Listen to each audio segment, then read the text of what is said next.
Hey everybody, welcome back. Just going to have a quick recap of day one's action in Punchestown. Of course, I'm Mark Fanning, MGF Sports, and welcome to our day two Punchestown 2022 preview. But I'm just going to have a little bit of a recap on day one.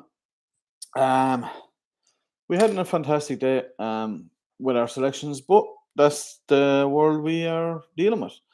But anyway, some cracking race and some cracking results didn't go in our favour. Could have easily have had. The first race we've seen Davy Russell and Gornilly combine with Party Central. Dino Blue, I was saying if she settled, she'd take a bit of whacking. Thought she ran fantastic race, but she isn't the mare I thought she was going to be. Now, in saying that, she could be a different ball game next year. But she was back and forth. Our selection, Grangy, was right up there with the leaders and hit one, and then all of a sudden she went back. Was always chasing herself then, and ended up being pulled up by Paul Townend. So obviously didn't run her race. Then we had a very intriguing novice hurdle on paper. Looked a two-horse race to me, so Gerhard and then Dicer Dynamo, but the forgotten about horse who was well supported in Cheltenham, Mighty Potter. For Gordon Elliott combined to win the first two races, this time with Jack Kennedy in the saddle. Absolutely bolted home, beating Gatsby Gray, a big price runner for Oliver McKiernan. Fair play to Oliver to be second in a grade one at 100 to 1. But Mighty Potter 20 to 1 getting the job done. A nice bit of tactical race riding by Jack Kennedy, holding his line, done nothing wrong. Sir Gerhard, disappointing 4 to 7. He was back in third. And Dicer Dynamo went out like a light, whatever's wrong with him. Then we went to a handicap, the first handicap of the day of the festival. It was the Grade B over 2 miles, and our selection, we had two selections of this, but one of them we had at Elegant Last, that mare. She was running well. She was going to be placed. I think she could have been very, very close in the end, but she made a bit of a weird mistake. I need to watch back the race and unshipped the young rider, C Halpin, after one of the jumps.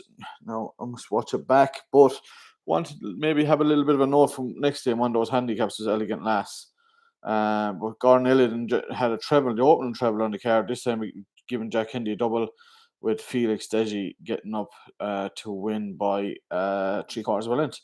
Then we had one of the matchups of the week, and it just goes to show you don't need a whole lot of horses. Sometimes it's just a bit of quality instead of quantity. And Ugarnamy and Shakhan Poursois was the match bet here. I fancied Ugarnamy very strongly, fancied him in Cheltenham strongly, and he's obliged here. Now he was odds on, he was 4 to 7. He won by 8.5 lengths, but the way he he went from the last to the finishing line, I was super impressed with. And I think Mullins, I read an article after, I read a headline, Mullins hails new champion, and that's what he's going to be. He's going to be around. He's the young pretender. Shakhan Poursois, he was back to his best today, and he was 6 lengths clear of the third end violin. But the way that you're going to me travel up, and Paul was super confident on him, sweet on him, and then just yeah, the way he put it to bed, 8.5 lengths, super result. Then we had the Land Rover bumper, and we tipped one up last night at 25 to 1. Miss Augusta looked to be a winner, was ended up being second. So we got a nice bit of a profit each way on her for Mags Mullins. But Gordon Elliott combined with Declan Lavery for 25 to 1 winner. Absolute notions, 6.5 lengths. Our selection was back in second. Miss Augusta, one to definitely take note of the next day, and was 5.5 lengths clear the third. Then we had the last grade one of the day, the novice chase, and our selection, Bob Allinger, something around him. The city pulled a muscle in Cheltenham. It looks that way now. He ended up pulling up, and Capadano took advantage for Willie Mullins again with Mark Walsh in the saddle in the colours of JP McManus. Beat Lifetime Ambition by 6.5 lengths. I'm not going to waffle on about the last two races. We didn't really preview those. I'm going to kick straight into day two's action. I'm not going to spend a whole pile on it going down to the farm. I'm just going to give my selections. As the week goes on, the racing is going to get more competitive. And as I said, today was going to be tricky. So as the week goes on, we'll have a bigger price selections, and hopefully we can bang in one or two others along the way. The first race is the Adair Manor Opportunity Final. It's for claiming riders, and last year's winner, I was going putting this video out earlier, he was 10 to 1 at the time. I'm after having a look now. I think he's gone into 15 to 2, 11 to 2, or not 11 to 2, but 13 to 2 in places. Jessica Harrington, in the colours of JP McManus, who sponsors the race, last year's winner. Young Connor O'Dwyer, Is it Conor O'Dwyer? He's a son of Conor O'Dwyer, isn't he? Charlie O'Dwyer, I think is his name. He's still claiming 7, but he gets the allowance here, which means he's still claiming 4. 4. He's been riding super well lately. Jessica Jessica Harrington knows how to win these races. Um, there's plenty of money for it now, which is a positive, especially running in the sponsors' colours. JP, he's a very shrewd man, as we all know. So Guri, I was adding it up. I think he's only £3 worse off than last year, so that puts him bang right there. Another one I find interesting again is from the JP McManus owned colours, but it's a UK runner, David Pipe. Very rarely brings one over, so as a shrewd little man when he's at it, bring him on over down off a nice way. Thanks for the help. He is going to take a little bit of whacking here in my eyes. One of the best young riders coming through, Shane Fitzgerald in the saddle. So for me, thanks for the help. And Guri and Boyd Sports are paying 6 places in the race. So I'd imagine whichever one we go with here, if they don't fill the top 6 spots, I'm just going to give up on the week. No, I'm not. But them handicaps can be super tough. So hopefully get one of those right on the day. Then we move on to the second race on the card. It is an auction hurdle series final. It's for 4-year-olds plus. It's over 2 miles 3. And we have 14 runners lined up here. One that tops the market is Freedom to Dream. Going to take a bit of whacking here in my eyes. Peter Fahey, very shrewd trainer. Kevin Sexton, very good rider. Willie Mullins' Glenn Gooley is second favourite, 7-2. Could be the one to put it up to him, but Freedom to Dream from me. With Kevin Sexton in the saddle. My each way selection in the race, he could run well at the price. His choice of words needs to leave that run behind him in Cheltenham for Martin Brazel and Darrow O'Keefe, who've been combining very well this year. And if they don't win, they run very well. She is a mare by 8. She's down at the bottom of the weights, and I expect her to run very well at a price. That's choice of words. But for me, Freedom to Dream is the one to beat. Then we go to a trappy little race here. 9 runners line up here in the Louis Fitzgerald Hotel Hurdle. It's again for 4-year-olds plus. It's again over 2 miles 3.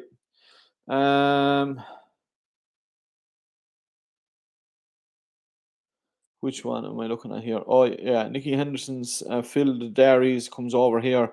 He's been running consistently in graded races in the UK. Nico de Binewood comes over. So when Nicky brings one over, they very rarely leave without the prize money. But I'm not going to go for anything short here. I think this is a trappy little race, so I want a bit of value. And classic getaway for me for Willie Mullins with Danny Mullins in the saddle. He's about 8-1 at the minute. This horse, if he puts it together, I think can run a very good race and outrun its odds. He's 2 from 4, including a win here very impressively in a maiden hurdle. He was second on his debut over hurdles, and he ran bit quirky that day. He didn't, as I said, won a maiden hurdle very impressively here, and didn't run a Cheltenham Festival in the Grade 1. He was a big price, didn't run his race, but I think back here in this kind of company, all these have a little bit of a question to answer if you ask me. So for me, Classic Getaway gets my vote each way in the third race. That brings us to the the first Grade 1 of the card. It's race number 4. It's the 520. It's the novice hurdle over 2 miles 7. It's the longer graded ones. The nice guy who tipped this horse in Cheltenham for Willie Mullins and Paul Townend. I think he was a big enough price on the day. He's been unbeaten over hurdles. And he won the Grade 1 Albert Bartlett, where he beat Willie's other runner, Memela Cooner, by 5 lengths, which was a super impressive display. I think if he was shorter on the day and Paul had to ride him on the day, I think he'd be a lot shorter for this race now. I think he still comes in a little bit under the radar, but he can't deny what he's done over Timber so far. So for me, the nice guy is going to take all the beating here. One that I can see running well, if it leaves that last run behind it, is Journey With Me for Henry de Bromhead and Rachel Blackmore. Fell in the Ballymore. She's around 6-1, and for me, if she puts it together, she'll run a very good race. Journey With for me, but for me, the nice guy was with him in Cheltenham at a big price. I'm going to go with him here now. He's going to be a lot shorter. I was going in Cheltenham with Melika Crooner for Gordon Elliott and Jack Hendy, but he didn't run in Cheltenham. So look, Gordon's horses are flying. If he comes back, he was the catcher at Christmas in Leopardstown, and if he comes back to form and he comes back from that little niggle he had, he'll be bang there as well. This could be a cracking little race, this, and it's going to show up potential superstars for next year. But for me, the nice guy for the win and journey with me each way in race number 4. That brings us to the feature race of day 2. It is the Punchestown Gold Cup. It's over 3 miles. This is a fascinating race. There's 9 runners lined up here. We've got all the old protagonists, um, the Kim Boys, the album photos, Manila Indos, all those solid horses that have won grade ones at this trip. But they're coming to the end, if you ask me, and there's new protagonists coming through. Last year's winner, Clan de Zobo, taking the same route this year as he did last year for Paul Nichols. This time Harry Cobden comes back. I think he was hurt last year. I remember Sam Twiston Davis rode the horse. Skip Cheltenham did last year and came over here and won very well last year. He's 5-1. But in my eyes, if Alaho stays, he has run over this trip twice. He hasn't put up, well, he was third in behind Champ and I think Manila Indo as well, was it? In Cheltenham there 2 years ago, but he ran in this, was it last year? No. He ran over this trip only last year and was very disappointing. So for me, he has to stay. But he's been scintillating. This horse over 2.5 miles. I don't think Willie Mills would step him in here without being fully sure that he's going to stay out the trip. And for me, if he stays here, he could be an absolute good thing here. He's 15 to 2-1 at the minute. That's the only concern if he stays. But if he does stay, he's going to take all of beating here. I can see Clan de Zobo putting up a very good performance again. So with that Boy Sports offer kicking in, if you finish second to the SP Fav, I think at 5-1, he's a cracking bet at that. But for me, Alaho, he was my Napa Cheltenham. I'm going to stick with him here. Question mark about the trip. But Willie knows a lot more than we do. Definitely more than I does anyway. That brings us to the champion bumper. The grade 1 for 4-year-olds. Plus again, over 2 miles. Cheltenham bumper, who's been unbeaten. Facoil Vega, the son of Vega, being absolutely breathtaking. The money's come in. He opened 8-13. He's 1-2. Paddy Willie Mullins. What we can't say much more. Just the way he's been super. He's the best bumper horse around. American Mike, I think, is second favourite again. He put him in his place for me in Cheltenham. The one I would give a little squeak to each way, again, Redemption Day. Very disappointing in Cheltenham, but was very impressive in his only start before that. Jody Townend, who's been in absolute on fire this year in bumpers for Willie. So Redemption Day at 10-1 could represent a bit of value each way. He has to put that bad run behind him in Cheltenham, though, where he was, but it was a bit too bad to be true in my eyes. But I think they'll all be chasing Facoil Vega's tail again here. But it's a bumper. Stranger things have happened. But that brings us to the penultimate race then. It's race number 7. It is a handicap chase. It's a grade A. It's over 2 miles. 5. It's for 5-year-olds plus. Not going to spend a whole pile on this. Boys worth paying 4 place in the race. Therefore, Calvary Master for Henry de Bromhead and Reginald Blackmore in the Ginghamstown colours. This gelding by Milan had some very, very useful form. 2 poor enough runs these last couple of runs, but put together back in the handicap here. There's one over the course. Yeah. So Calvary Master each way. As I said, I'm not going to spend a whole pile of time on it. And then to finish the card, then we've got a mare's grade 3 bumper, which is again for 4-year-olds to 7-year-olds. It's over 2 miles. 13 runners line up here. It's another trappy little race, but there's one for a little bit of money, Peter Fatty. And when there's money for a fatty horse, you take note. Battling Bessie with Derek O'Connor in the saddle.